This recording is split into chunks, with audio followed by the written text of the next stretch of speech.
En este momento vamos a recibir con un aplauso al padre Rafael de Cibate, jefe del Departamento de Teología.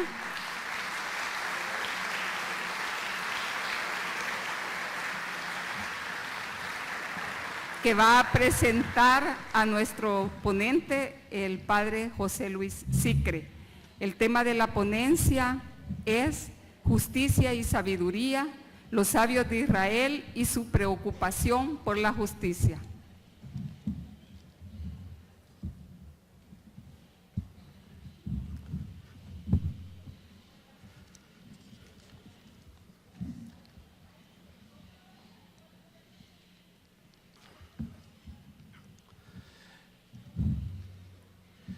Tengan todos y todas muy buenas tardes.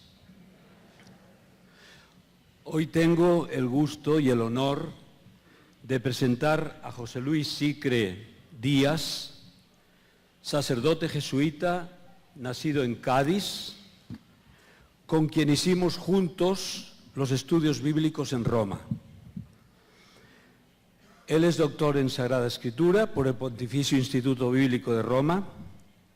Ha sido profesor de dicho instituto y de la Facultad de Teología de Granada, de los que actualmente es profesor emérito, todavía da clases. Ha dado cursos también en varios lugares a los que ha sido invitado, como Argentina, Chile, Jerusalén, Brasil y aquí, en nuestra Universidad Centroamericana. Desde el año 1998 al 2004, hizo el servicio de director de la Asociación Bíblica Española y también es el director del comentario literario y teológico de la Nueva Biblia Española.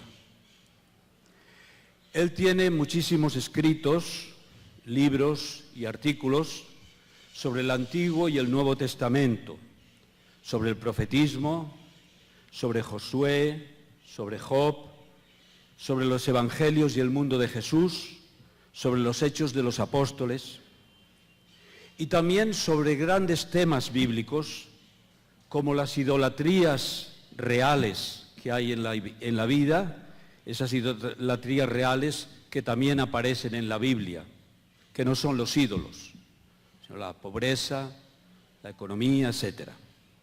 Y también el tema de la justicia social en los profetas de Israel y la esperanza mesiánica. Quienes hayan escuchado a José Luis Sicre o hayan leído sus escritos, saben que tiene la virtud de saber explicar lo difícil de una manera sencilla, inteligible y viva. Incluso se ha aventurado a poner en forma de novela algunos escritos, esos más científicos, como es, por ejemplo, El Cuadrante, que son 3 volúmenes dedicados a Jesús y su tiempo, y él lo ha puesto en forma de novela, en una novela que se llama Memorias de Andrónico. Pero también les recomiendo que lean El Cuadrante, no se queden con la novela solo. Yo lo he leído los dos, y los dos son extraordinarios. Quiero acabar mencionando que José Luis Sicre ha tenido mucha relación con nuestra universidad, a la que vino a enseñar en los años 1976, por tanto, antes de la toma de posesión como arzobispo de Monseñor Romero, y el año 1980. Vino en dos ocasiones, años en que, como ustedes saben, la lectura de la palabra de Dios era lo sigue siendo, pero en aquel momento era especialmente iluminadora de tantas realidades críticas que se daban en nuestro país.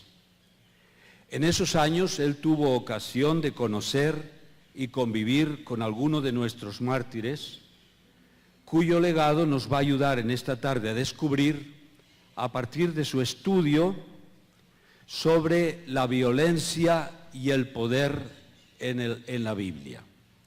No me he equivocado. Ustedes en el programa tienen la preocupación por la justicia de los libros de los sabios de Israel.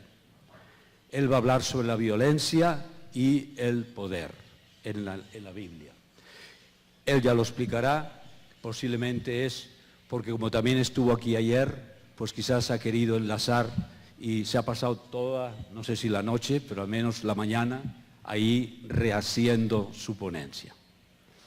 Yo quiero dar muchas gracias a José Luis por acompañarnos en esta ocasión, como siempre lo ha hecho. Además, quiero decir que cuando yo envié las cartas de invitación para estas ponencias, yo creo que no tuvo ni tiempo de leer mi carta, sino que antes de acabarla de leer ya me contestó diciendo que encantado de venir. Gracias, José Luis.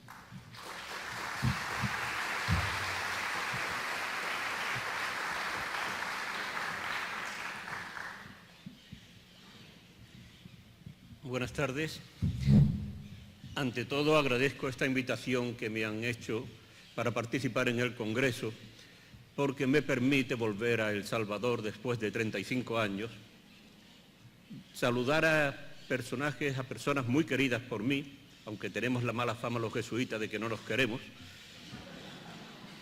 y luego colaborar dentro de lo posible en esta reflexión sobre el legado de los mártires, y al decir los mártires no pienso en los de la UCA, sino en los miles de mártires salvadoreños a lo largo de todos estos años.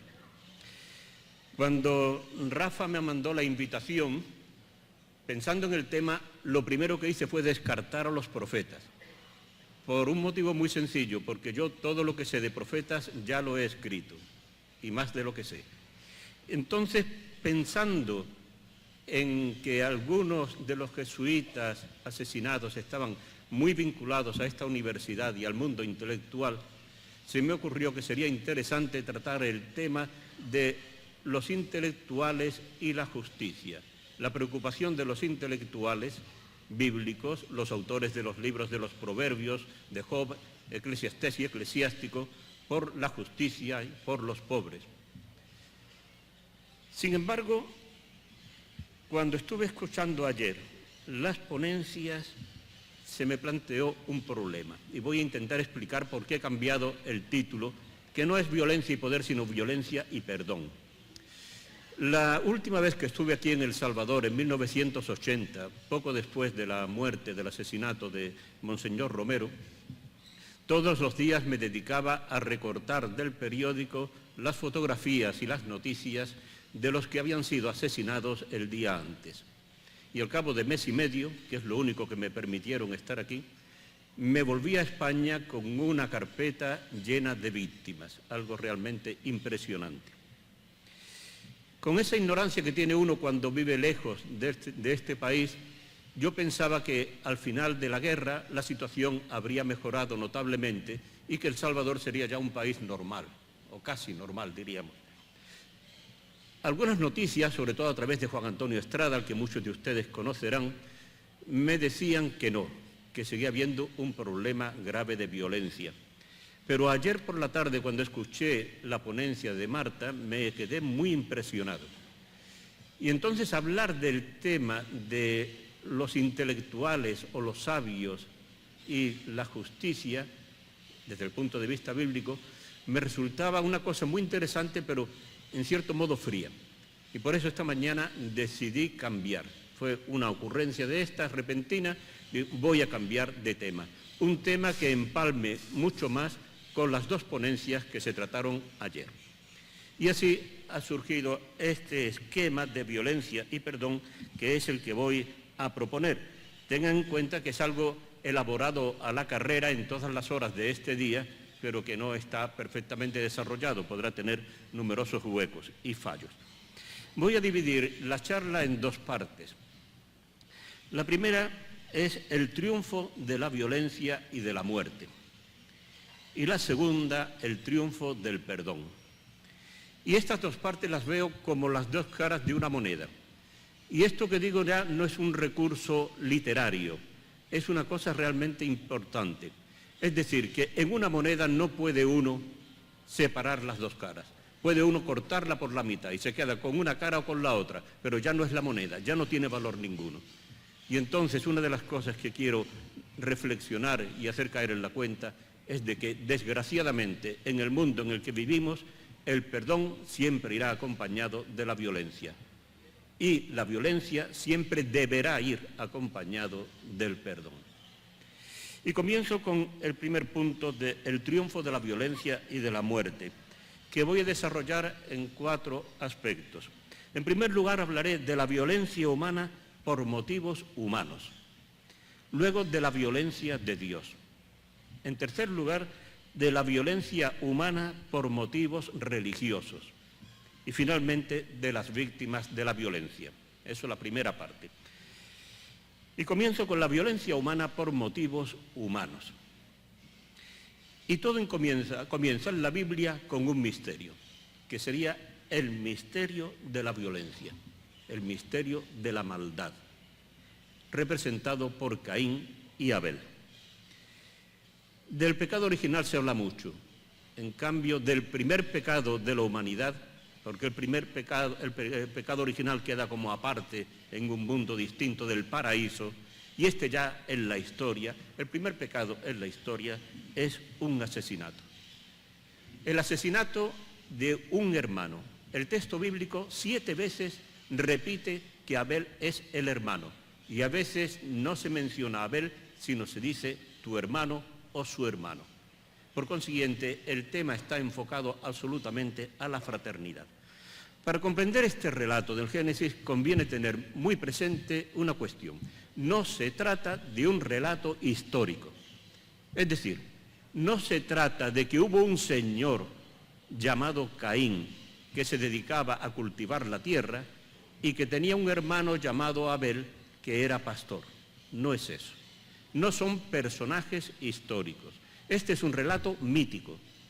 Y por consiguiente, Caín y Abel son protagonistas de un relato mítico. Cuando la gente oye decir que esto es un mito, la reacción casi inmediata que tienen, entonces no es verdad, entonces mentira, esto es un cuento, esto es un camelo.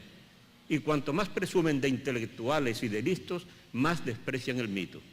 Y sin embargo, el mito es de las cosas más profundas que hay en la historia de la humanidad. Porque el mito trata un problema gravísimo del ser humano que es como un misterio y intenta abordarlo dentro de su carácter misterioso y no dando respuestas facilitonas y cómodas. Y eso es lo primero que hay que tener en cuenta. Y cuando se lee el relato del Génesis a propósito de Caín y Abel con esta categoría de mítico, adquiere una dimensión enorme. Porque no se trata de que hubo una vez al principio que un individuo mató a otro, sino que es que a lo largo de siglos y de miles de años se sigue repitiendo la historia de que una persona mata a otra persona y esa persona a la que mata es su hermano.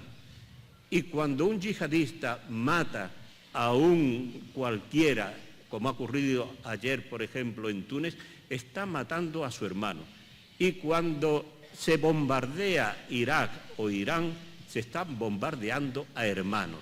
Eso es lo que quiere decir el mito, por eso el mito es tan profundo.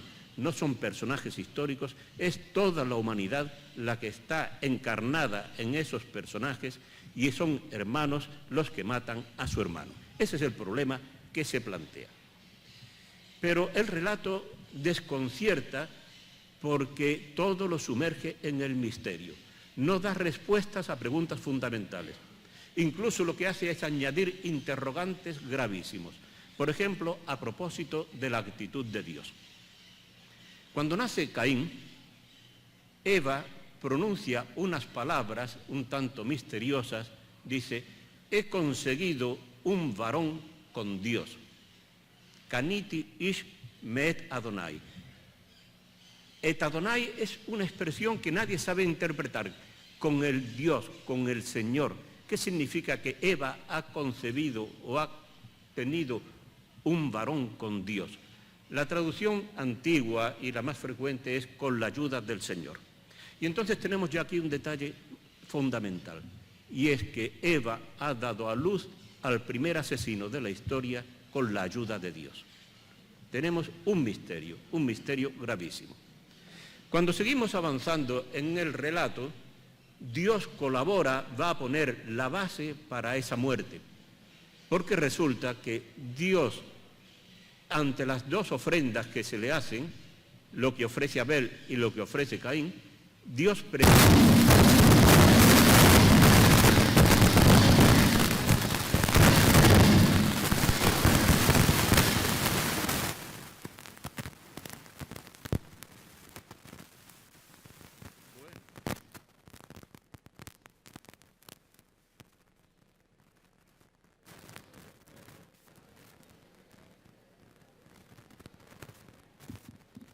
¿Se oye?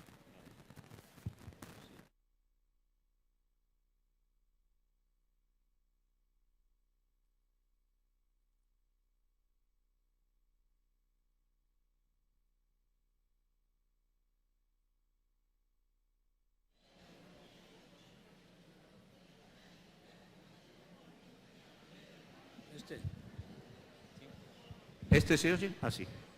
Bueno.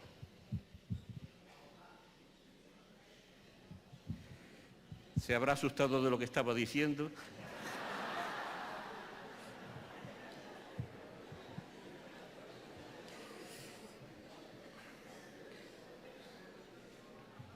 Bien, pues lo que decía es que Dios al principio colabora en el nacimiento del primer asesino, pero es que luego también contribuye de forma directa al próximo asesinato, porque ante las ofrendas que le hacen Caín y Abel, reacciona de modo distinto. Acepta con gusto la de Abel y sin embargo no aprecia tanto la de Caín. No digo que la rechace, en esto sigo la interpretación de Alonso Shekel, no es que rechaza la de Caín, sino que la aprecia menos que la de Abel. Y eso va a provocar el conflicto entre los hermanos. Pero la pregunta que uno se hace es ¿por qué Dios adopta esa postura ante las ofrendas de Caín y Abel? Y el texto no dice nada. Desde los antiguos rabinos hasta los comentaristas modernos, todos se rompen la cabeza intentando buscar la explicación de por qué Dios actúa así. Y se inventan un montón de cosas que son absolutamente falsas, falsas en el sentido de que no están en el texto, porque el autor bíblico ha querido dejar todo sumergido en el misterio. No sabemos por qué Dios reacciona de esa forma. Y entonces ocurre el asesinato, que se cuenta de una manera también rapidísima, veloz, simplemente que Caín sale con su hermano al campo y allí lo mata. ¿Por qué lo mata? No lo dice el texto. Y uno se queda con la duda, con la preocupación y la angustia. ¿Por qué un hombre mata a su hermano? Ese es el misterio. También en este caso los comentaristas han intentado buscar explicaciones, y esto desde tiempos antiguos. Y se dice que si Caín era un malvado, que odiaba a su hermano, que le tenía envidia, etcétera, etcétera. El texto del Génesis no dice nada. Y añadir esas cuestiones significa destrozar por completo el misterio del relato bíblico. Todo el problema de la violencia está condensado en un primer relato que nos deja sumergidos en el misterio. Y me parece fundamental al hablar de este tema tenerlo presente. No vamos a encontrar una explicación lógica a este misterio. No vamos a poder ofrecer una respuesta que nos deje satisfechos. Lo único que vamos a tener que tener presente es que Dios, de forma misteriosa, está también ahí actuando y participando en ese primer asesinato que encarna todas las muertes posteriores. La historia no termina ahí, la historia de Caín, sino que termina en un diálogo entre Dios y Caín, donde Caín tiene miedo de que lo maten. Y los que estamos tan acostumbrados a oír hablar de muerte en el Antiguo Testamento, lo más lógico sería que Dios condenase a muerte a Caín. Y sin embargo, Dios le dice a Caín que no tenga miedo, que el que intente matar a Caín, el que mate a Caín, lo pagará 7 veces, con lo cual se cuidará muy mucho de matar a Caín. Y esa decisión de Dios de librar a Caín de la muerte va a contribuir a que nazca la descendencia de Caín. Y la descendencia de Caín míticamente la seguimos teniendo entre nosotros. no terminó con Tubal-Caín y con cualquiera de esos personajes raros que aparecen en el Génesis. La descendencia de Caín sigue hasta nosotros. Pero hay un tataranieto de Caín en la Biblia llamado Lamec, que es famoso por el canto que entona delante de sus dos mujeres. Y les dice lo siguiente: escuchadme, mujeres de Lamec, prestad oído a mis palabras. Por un cardenal mataré a un hombre. No sé si aquí se usa también el término cardenal como el moratón que sale cuando le pegan a uno un puñetazo. No es el cardenal ni que de la curia vaticana. Por un cardenal mataré a un hombre, a un joven por una cicatriz. Si la venganza de Caín valía por 7, la de Lamec valdrá por 77. Con esto entra en la historia el odio y la venganza. Ahora ya se va a canonizar este procedimiento de que si tú me haces daño, cuídate mucho porque por un cardenal te mato, por una herida te corto el cuello. Y entonces esta venganza terrible, brutal, que estamos viendo continuamente, que no solamente conduce a la muerte, sino que también conduce a la tortura, uno de los fenómenos que a mí me resultan más incomprensibles de la vida. Cómo alguien puede disfrutar torturando, haciendo sufrir a otra persona. Es descendiente de Lamec. Dentro de esta violencia humana por motivos humanos encontramos un caso muy distinto, y ya con este termino este apartado, y es el caso de Moisés. Moisés comienza su vocación profética asesinando a un egipcio. Y dice el texto exactamente que Moisés, que crece allí en la corte del faraón, etcétera, dice: salió a donde estaban sus hermanos y los encontró transportando cargas. Y vio cómo un egipcio maltrataba a un hebreo, uno de sus hermanos. Miró a un lado y a otro, y viendo que no había nadie, mató al egipcio y lo enterró en la arena. Caso curioso, precisamente quizás por este motivo es por lo que Dios elige a Moisés, para liberar a su pueblo. No es porque Dios esté de acuerdo con el asesinato o bendiga el asesinato, sino porque Dios ve ahí una preocupación tremenda por la justicia, una sintonía tan grande con el ofendido que incluso llega a portarse como Lamec, porque simplemente porque lo maltrata al hebreo, mata al egipcio. Pasamos al segundo punto que quería tratar, la violencia de Dios. Este es un tema que merecería una conferencia entera. Solamente voy a enumerar una serie de capítulos. En primer lugar está la violencia de Dios contra los pueblos paganos, que esto es muy conocido. Esto empieza con el diluvio, aunque ahí es toda la humanidad la que es castigada por su pecado, pero piensen en las plagas de Egipto, piensen en las batallas contra los cananeos cuando se conquista el territorio de Canaán, piensen más tarde en los relatos de las guerras de Israel contra Siria, donde Dios también interviene a favor de su pueblo y en contra de los sirios ejerciendo violencia. Pero esto lo omito porque es muy conocido. En segundo lugar está la violencia de Dios contra el propio pueblo, contra el pueblo de Israel o de Judá. Este es un tema que se desconoce muchísimo y entre otros se han olvidado de ellos los mismos judíos. O sea, a veces los judíos hablan de ellos, del pueblo judío, sin acordar lo que decían los profetas del pueblo judío. No hay insulto que hayamos dicho los católicos o los cristianos, que han sido muchísimos, no han habido insultos más grandes que los que dicen los profetas. Porque eso de hijo de mala madre, pero peor dicho, eso se encuentra en Ezequiel continuamente. Entonces, esta idea de que Dios castiga a su propio pueblo, que no le perdona todo, sino que le toma en cuenta sus pecados, es una cosa muy importante y que demuestra que el Dios de la Biblia es un Dios también violento. En tercer lugar está la violencia de Dios contra sus servidores, es decir, las personas a las que elige y a las que se dedican con mayor empeño a servir a Dios. Y también estas personas son víctimas de la violencia de Dios. Miren, voy a contar solamente 2 ejemplos que son muy significativos. El primero es el de Samuel. Samuel, cuando era niño, está al servicio del templo de Silo, duerme al lado del del sumo sacerdote Elí.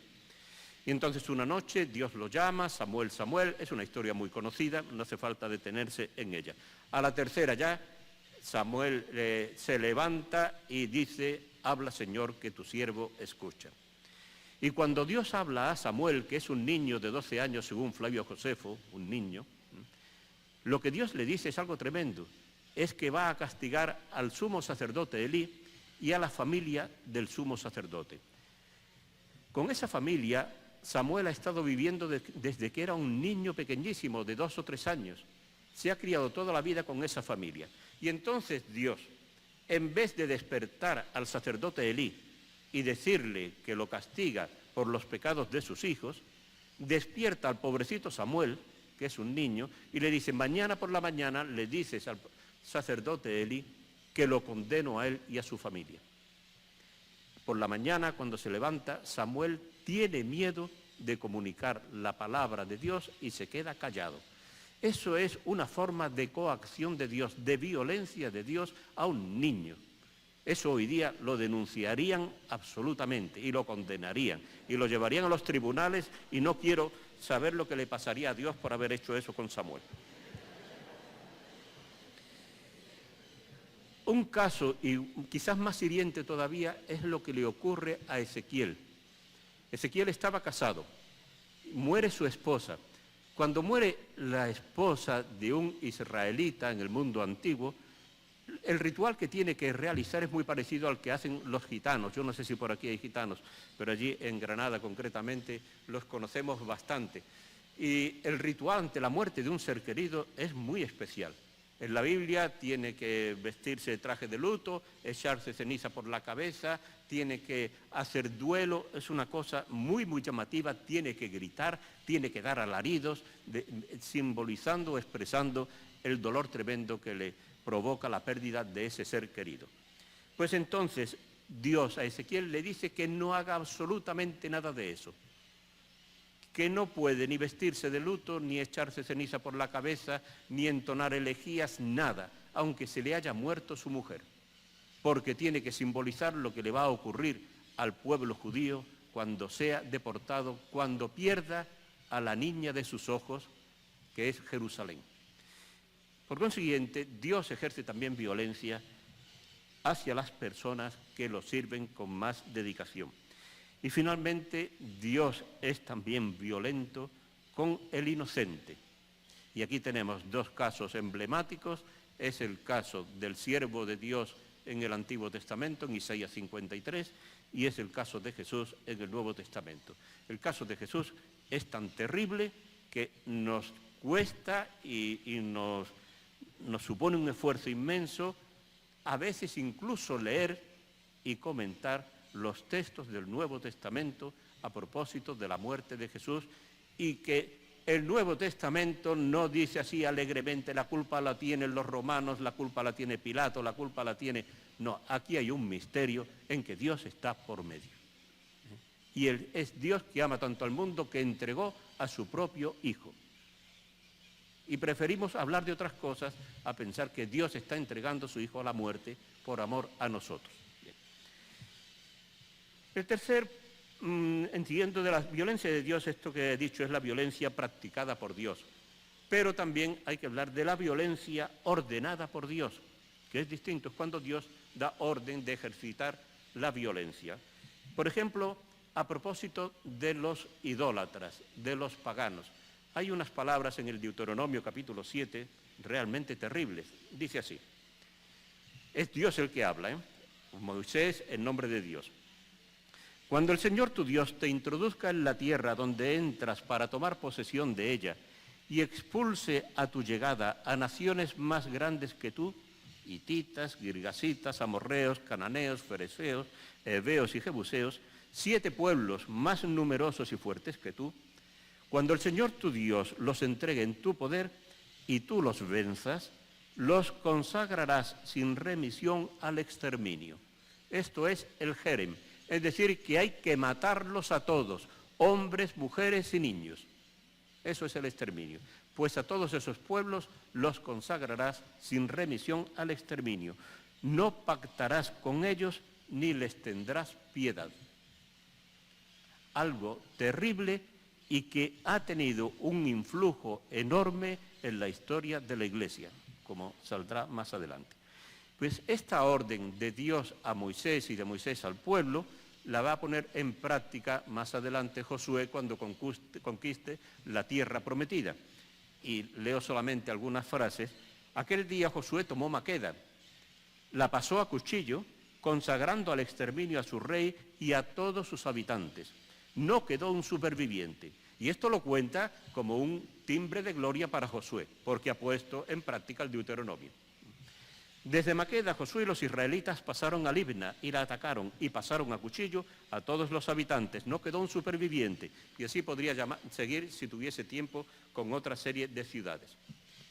Cuando pasan siglos después de la conquista de la tierra, ya en la época de los macabeos, resulta que la actividad de los macabeos se cuenta con el mismo criterio de dar muerte al pagano o al idólatra.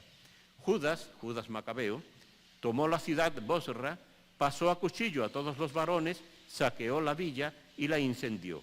Luego torció hacia Alema, la tomó al asalto, mató a todos los varones, la saqueó y la incendió.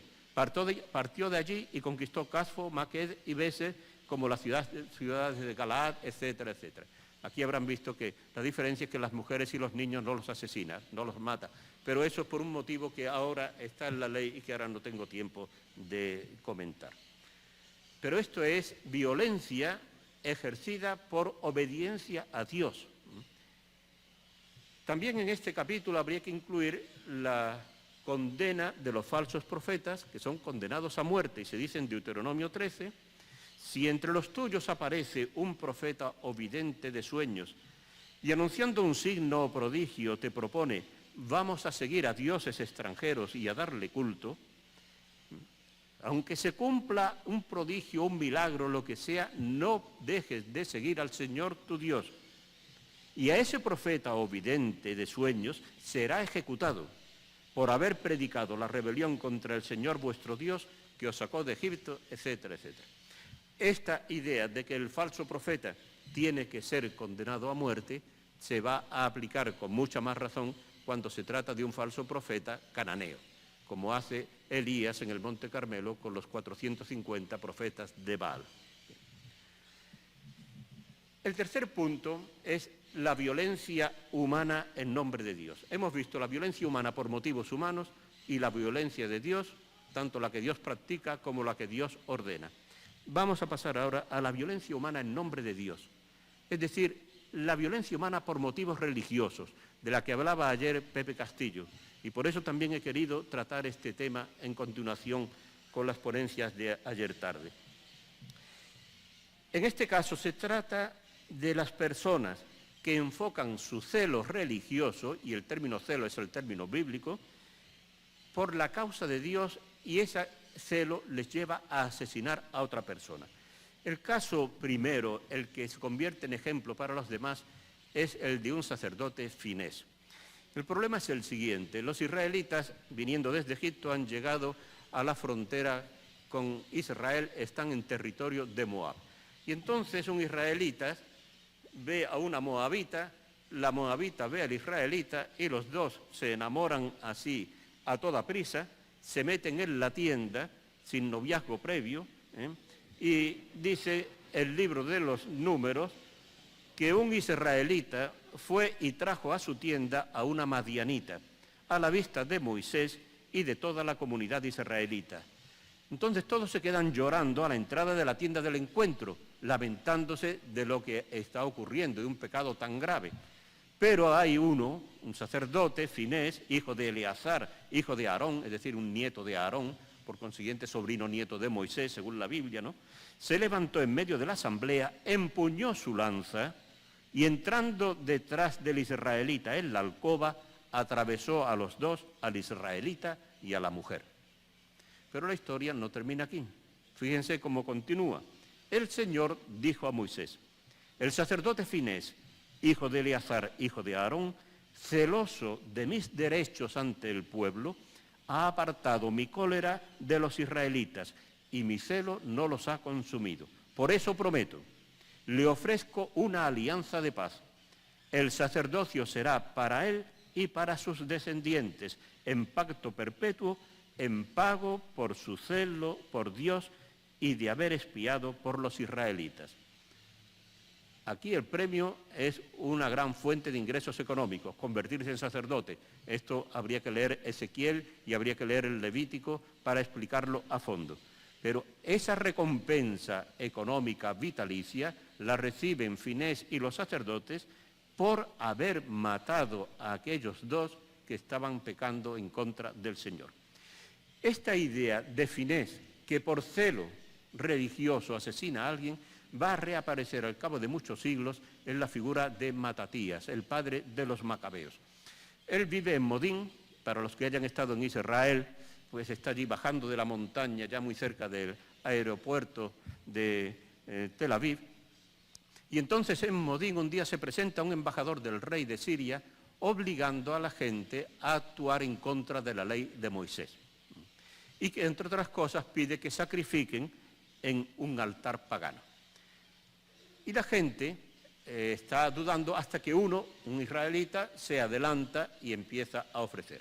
Al verlo, Matatías se indignó, tembló de cólera y en un arrebato de ira santa corrió a degollar a aquel hombre sobre el ara. Y entonces mismo mató al funcionario real que obligaba a sacrificar y derribó el ara. Lleno de celo por la ley, hizo lo que Finés a Sinrí, hijo de Salu. Luego empezó a gritar a voz en cuello por la ciudad: el que sienta celos por la ley y quiera mantener la alianza, que me siga. Y comienza la rebelión de los macabeos, el año 164 a.C. Este celo por la causa de Dios, por la observancia de la ley, no lleva a los macabeos simplemente a matar a algunos paganos o a declarar la guerra a Siria, sino que también los lleva a imponer la religión que ellos practican de forma fuerte, enérgica, por violencia. Dice el libro: Matatías y sus partidarios organizaron una correría, derribaron las aras, los altares paganos, circuncidando por la fuerza a los niños no circuncidados que encontraban en territorio israelita y persiguiendo a los insolentes. Los insolentes son los partidarios de Siria. Es como si de pronto llegasen aquí alguien y diciendo: ¿quiénes no se están bautizados? Y a la fuerza bautizan a los niños, o ¿quiénes no están casados? Y a la fuerza casan a los que no están casados por la Iglesia. Y esto termina, porque la historia siempre continúa, con el ejemplo de Pablo. Pablo también es alguien que se deja llevar por el celo a la ley. Y dice así en la carta a los Gálatas: habéis oído hablar de mi conducta precedente en el judaísmo. Violentamente perseguía a la Iglesia de Dios intentando destruirla. En el judaísmo superaba a todos mis paisanos de mi generación en mi celo ferviente por las tradiciones de mis antepasados. Celo ferviente por las tradiciones de mis antepasados. Consecuencia de ese celo, perseguir a los cristianos, llevarlos a la cárcel. Las víctimas de la violencia. Con esto termina la primera parte. Desde un punto de vista bíblico son los mártires, aquí habría que hablar de las víctimas de la violencia humana, y esos son tan interminables porque son víctimas de guerras civiles, de guerras internacionales, de opresiones, de injusticias, una enumeración, pero fácil de comprender. En segundo lugar, las víctimas de la violencia religiosa judía. Y esto está mucho más relacionado con el tema de la ponencia de Pepe ayer. Víctimas de la violencia religiosa judía, no de paganos, judíos.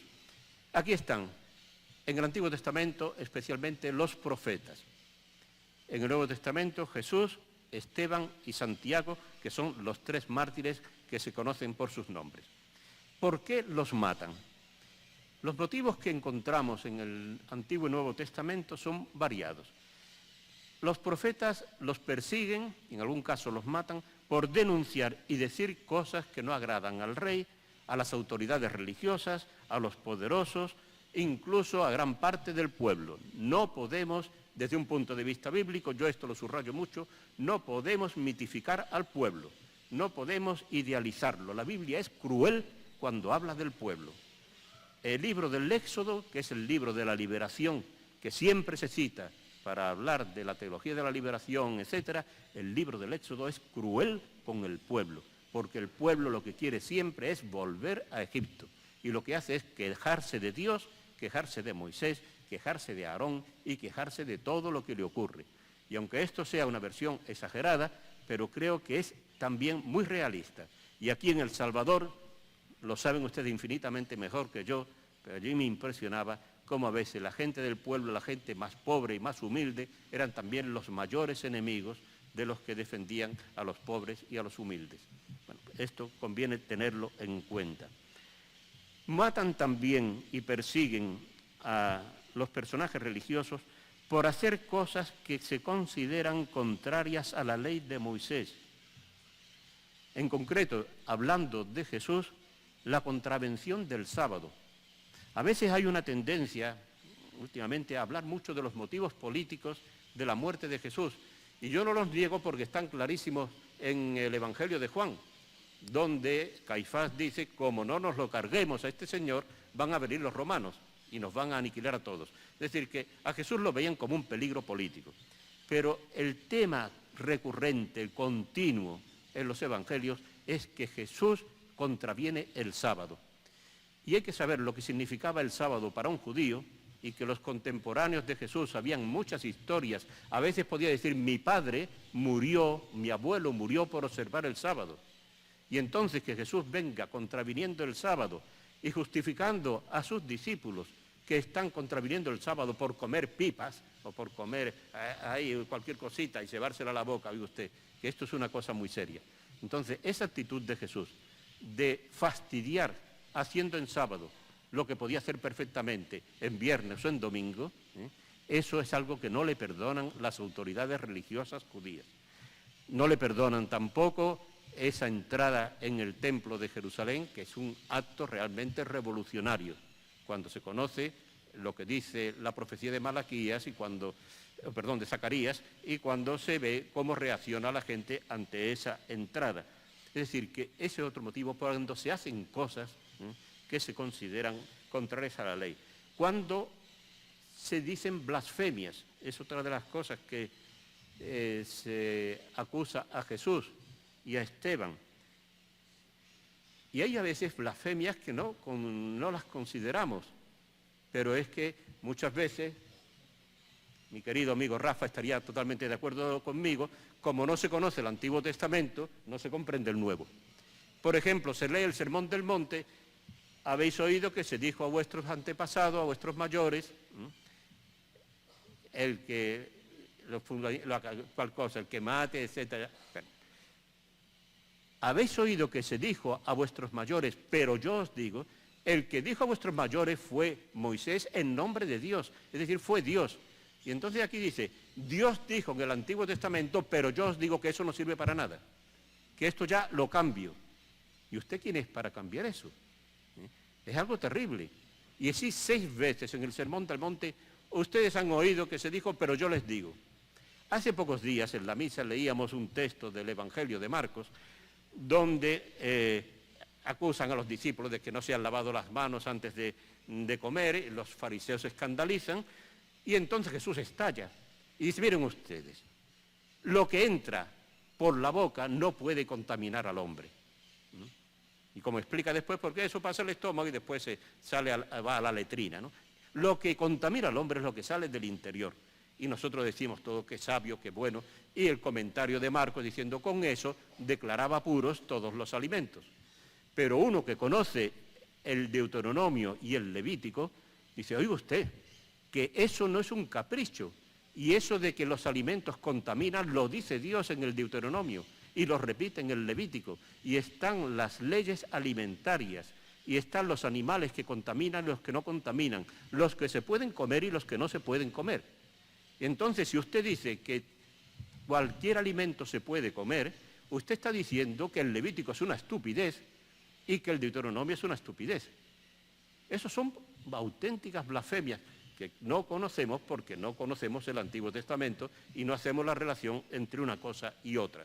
Simplemente pensamos que Jesús blasfema cuando delante de Caifás y de Anás dice: veréis al Hijo del Hombre venir en las nubes del cielo, y entonces lo acusan de haber blasfemado. No, pero hay otras muchas blasfemias, en este sentido, en el Nuevo Testamento.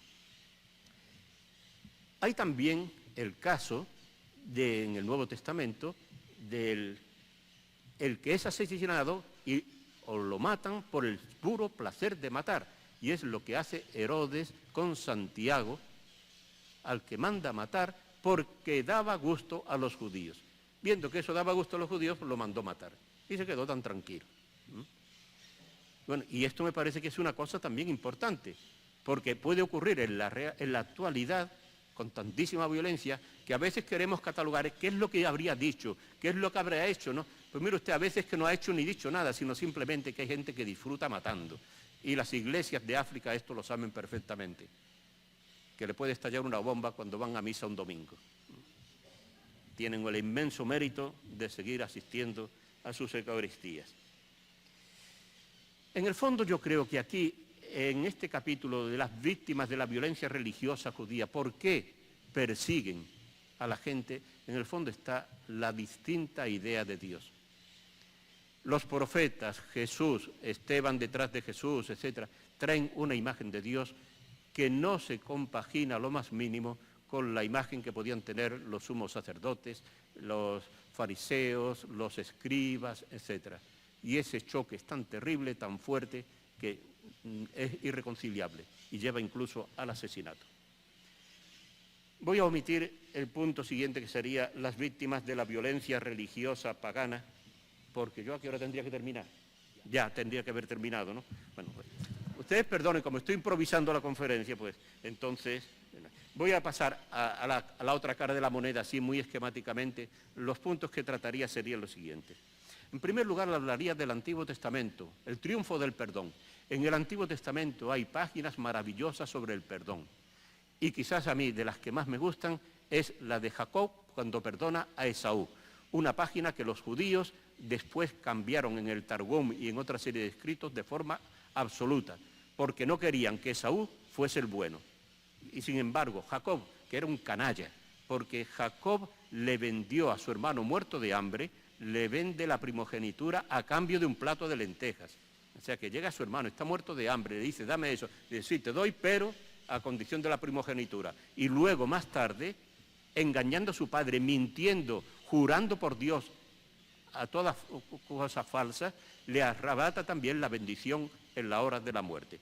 Naturalmente, Esaú tenía motivos para odiar a Jacob y quería matarlo. Y sin embargo, cuando al cabo de los años se encuentran, lo que cuenta la Biblia es una preciosidad, porque Jacob está muerto de miedo pensando que Esaú vaya a matarlo, y lo que se cuenta es lo siguiente: alzó Jacob la vista y viendo que se acercaba a Esaú con sus 400 hombres, repartió a sus hijos, etcétera, unos por aquí, otros por allá, que no los mate a todos, es lo que dice, ¿no?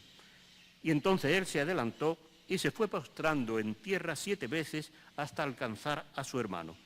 Esaú corrió a recibirlo, lo abrazó, se le echó al cuello y lo besó llorando. Es una preciosidad del perdón a un hermano que ha sido un verdadero canalla con él. Una maravilla. Mucho mejor que el caso de José, porque José perdona a sus hermanos, pero los hace sudar la gota gorda. O sea que eso es... Hay también otros casos muy bonitos, como el perdón a Rahab, pero en fin. Luego está, este es un perdón humano sin motivo religioso, O sea, no se invoca a Dios para perdonar, sino simplemente es algo que sale del corazón. Luego está el perdón divino por compasión. Dios perdona por compasión. Y esto se basa en el famoso texto del Éxodo, cuando Dios se define como un Dios clemente y compasivo. Voy a leer las palabras literales. El Señor, el Dios compasivo y clemente, paciente, misericordioso y fiel, que conserva la misericordia hasta la 1000ª generación que perdona culpas, delitos y pecados, aunque no deja impune y castiga la culpa de los padres en los hijos, nietos y bisnietos. Aquí quiere establecer el contraste entre el perdón y el castigo. El perdón llega a 1000 generaciones, el castigo solo a 3. A Dios no se le puede tomar el pelo, pero no es un Dios que esté juzgando, condenando, disfrutando con el castigo, ni mucho menos. Él lo que quiere es perdonar hasta la 1000ª generación. Y esto se aplica al pueblo de Israel, que Dios perdona continuamente, y se aplica esta frase en concreto del Éxodo a los paganos, y nada menos que a los paganos más opresores y más canallas de la historia, que fueron los ninivitas. En el libro de Jonás, que es una joya ese libro, pero no me detengo ahí. Al final, Jonás justifica por qué no ha ido a Nínive, porque ha querido huir a Tarsis. Dice, mire señor, yo no iba a Nínive porque me pegaba un viaje de 2000 kilómetros, anunciaba que la ibas a castigar a Nínive y después la perdonabas. Y para eso, y la perdonabas porque tú eres un Dios compasivo, clemente, etc., ¿no? Para eso me quedaba en mi tierra o me iba a Tarsis, pero no me jugaba el pellejo. Y finalmente ya en el Nuevo Testamento, el rechazo de la violencia por motivos religiosos. Y aquí me perdonen, voy a comentar brevemente un pasaje del Evangelio de Lucas que muchas veces se olvida y que si se hubiese recordado probablemente no se hubiera fundado la Inquisición. La Inquisición se puede fundar con el Deuteronomio en la mano, pero no con el Evangelio de Lucas. Y es el siguiente: un día Jesús, viniendo de Galilea hacia Jerusalén, pasa por Samaria. Los samaritanos eran terriblemente prácticos y críticos. Entonces, si uno iba a Jerusalén, no lo recibían y no le vendían nada. Si volvía de Jerusalén a Galilea, como ya no tenía remedio, le vendían lo que fuese y entonces ganaban un poco de dinero. Pero en este caso van para Jerusalén y como van a Jerusalén no les venden nada. Y entonces Juan y Santiago, los hijos del Zebedeo, a los que Jesús puso por mote los atronadores, los hijos del trueno, los atronadores, porque se las debían traer, entonces le dicen a Jesús, si quieres, mandamos bajar fuego del cielo, un rayo del cielo que los consuma a todos. Ahí está haciendo referencia a un episodio del libro de los Reyes, donde el profeta Elías se le presenta un capitán con 50 soldados y le dice así despectivamente, profeta, dice el rey que bajes. Y Elías responde, si soy un profeta, que baje un rayo y te parta a ti con tus hombres. Y baja un rayo y se carga a los 50. Viene otro segundo destacamento de 50 soldados y dice lo mismo el comandante. Profeta, dice el rey que bajes. Si soy un profeta, que caiga un rayo y te mate a ti con tus hombres. Y cae un rayo. El tercero dice, profeta, por favor, te lo pido, que no caigan más rayos, que yo estoy dispuesto a... Total. Es el respeto que hay que tratar o que hay que tener ante el profeta, ante el hombre de Dios. Juan y Santiago están aplicando el mismo criterio. A Jesús no se le puede despreciar, no se le puede decir no te vendemos, no te damos de comer. A Jesús hay que tratarlo con inmenso respeto y si no, que caiga un rayo y los mate. Y entonces cuando le proponen eso a Jesús, la tradición textual varía un poco. Hay unos textos que dicen que se les quedó mirando, simplemente le echó una mirada, hay miradas que matan, ¿no? Y se fueron de allí. Otro texto más largo dice que Jesús les comentó, no tenéis ni idea de a qué espíritu pertenecéis. Es decir, no tenéis ni idea de por dónde voy yo. Yo no soy Elías, yo no voy por donde iba Elías. Bueno, en cualquier caso, no se trata de defender a Jesús ni con el fuego del cielo ni con el fuego de la tierra. Por eso decía que la Inquisición no ha tenido en cuenta este texto. Y ya lo demás es tan conocido que me callo. Sería el amor a los enemigos, que ordena Jesús en el Sermón del Monte, amad a vuestros enemigos y rezad por ellos, y la práctica de Jesús y de Esteban en el momento de la muerte, en la crucifixión, Padre, perdónalos porque no saben lo que hacen, y lo mismo Esteban en el momento de su lapidación. Perdonen que me haya alargado, pero ya he terminado.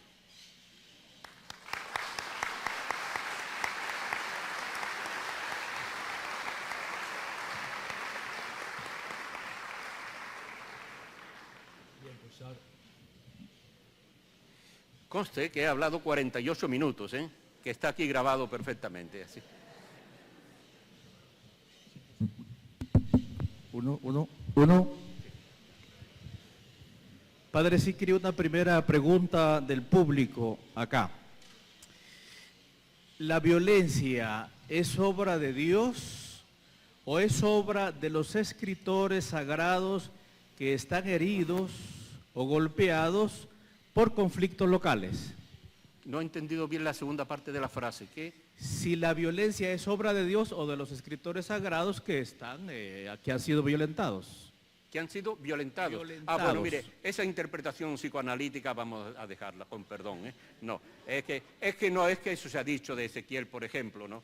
Ezequiel es un profeta muy violento y se ha escrito un libro interpretando desde un punto de vista psicoanalítico que a Ezequiel lo había violado cuando era pequeño y unas estupideces monumentales, ¿no? Entonces, el problema es que los escritores sagrados y nosotros que no somos tan sagrados, siempre hablamos de Dios y proyectamos nuestra imagen de Dios. Así. Entonces, evidentemente, nosotros tenemos que aplicar el criterio de revisar el Antiguo Testamento a la luz del Nuevo. Y por eso a mí no me gusta absolutamente nada el que después de las lecturas de la misa digamos palabra de Dios. Es una cosa que si yo pudiese la suprimía ahora mismo, ¿no? Porque crea una confusión en la gente tremenda, ¿eh? A veces no es palabra de Dios, es palabra de Jeremías, es palabra del salmista, es palabra. Bien, esa persona proyecta su imagen. Y efectivamente, en el Antiguo Testamento hay muchas imágenes de Dios, muchas expresiones puestas en boca de Dios con las que Jesús no está nada de acuerdo. Ahora, eso no responde a que el autor sagrado haya sido violado de pequeño o haya tenido un trauma infantil y cosas por el estilo, sino simplemente que es que tenía una mentalidad como la que tienen muchos señores actuales que no han sido violados ni le ha pasado nada por el estilo. Bien, una segunda pregunta. ¿Por qué dejó fuera del relato de Caín y Abel la primera reacción de Dios? ¿Dónde está Abel tu hermano? Y la respuesta de Caín: ¿quién me ha hecho guardián de mi hermano? Pues lo he dejado por falta de tiempo y porque es verdad que es una cosa fundamental. Y dije que salían 7 veces la palabra hermano y eso es importantísimo. Y me alegro que haya hecho esa pregunta porque después ese tema se puede aplicar a otro texto importantísimo de Isaías. Es decir, Caín lo que quiere es liberarse de esa responsabilidad de su hermano y liberarse de ese compromiso con su hermano. Esto reaparece con otras palabras distintas en el capítulo 58 de Isaías, cuando, diciendo en qué consiste el verdadero ayuno, dice que está en compartir tu pan con el hambriento, vestir al desnudo, etcétera, etcétera, y al final termina diciendo, y no cerrarte a tu propia carne. Es una expresión muy hebrea, muy poco castellana, no cerrarte tu propia carne. Eso es decirle, como a Caín le dice Dios, ¿dónde está tu hermano? La frase de Isaías es más fuerte todavía. ¿Dónde está tu carne? Si es que es carne de tu carne. Es como decir, ha nacido de la misma madre. O sea, es una expresión fortísima. O sea que siento no haber tratado esa frase, pero es que la verdad iba a la carrera. Gracias. Una tercera pregunta. En la historia de la humanidad se da la indignación, la ira y la violencia que han acompañado muchas conquistas por la vida más digna. ¿Qué criterios podría iluminar usted para que la violencia se transforme en perdón? Es que ha habido una palabra ahí que se me ha perdido al final de la primera frase. ¿Me la puede repetir? ¿Puede repetir la primera frase? La primera frase, que en la historia humana ha habido muchos actos violentos, la ira, la indignación, la misma violencia, que ha acompañado la conquista por la vida humana. Entonces, ¿qué criterios, es la pregunta, ¿no? ¿Qué criterios se podrían dar para iluminar esto de que la violencia se transforme en perdón? La violencia nunca se transformará en perdón. La violencia siempre será violencia.